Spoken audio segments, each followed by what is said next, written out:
Ndaona huku msango, iri kungozengerera irimo msango. Pambe ndaona mbudzi msango, iri kungozengerera irimo msango. Ndigare pasi ndaona munhu msango, akapfeka masaga arimo msango. Ndapiwa shoko naMwari kuti ndiparisire nyika hopeyo nemutongo. Ndanzi musapwanyire Masai pamharadzano, nekuti mutumwa wedenga achauya. Zvinhu zvose zvichachinja kusvika pakufaya. Kana mutumwa akauya musasairire mamhepo huku muzvipfuyo. Kana mutumwa akauya chinhu chose chichabvunzwa sei uri kuchema.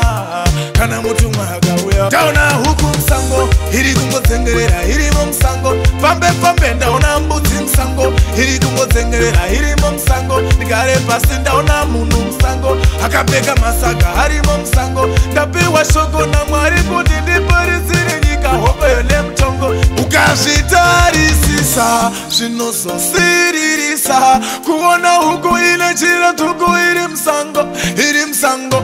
Ukazviongorora zvinozosiririsa kuona mbudzi ine chira dema iri msango, iri msango. Hazvidi kudaro. Ndaona huku msango, iri kungodzengerera irimo msango. Pambe ndaona mbudzi msango, iri kungodzengerera irimo msango. Ndigare pasi ndaona munhu msango, akapfeka masaga arimo msango. Ndapiwa shoko naMwari kuti ndiparisire nyika hopeyo nemutongo. Ndanzi musapwanyire Masai pamharadzano, nekuti mutumwa wedenga achauya. Zvinhu zvose zvichachinja kusvika pakufaya. Kana mutumwa akauya musasairire mamhepo huku muzvipfuyo. Kana mutumwa akauya chinhu chose chichabvunzwa sei uri kuchema.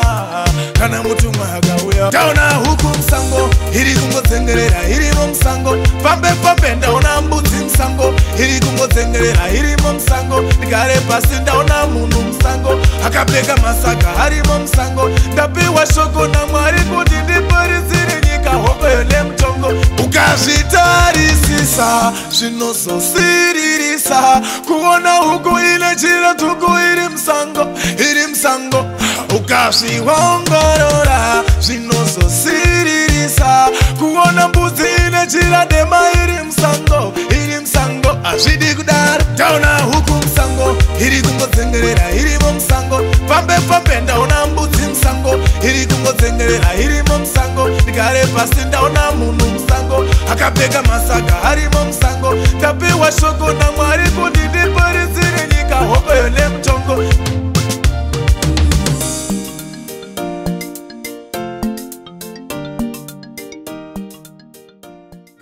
Toputika kutonge bazuka, mbum, bazuka. Kana ndakumbuka atimire kuiba chero wakandikuka. Iwante icheketera ndichakufuta. Topuda mabara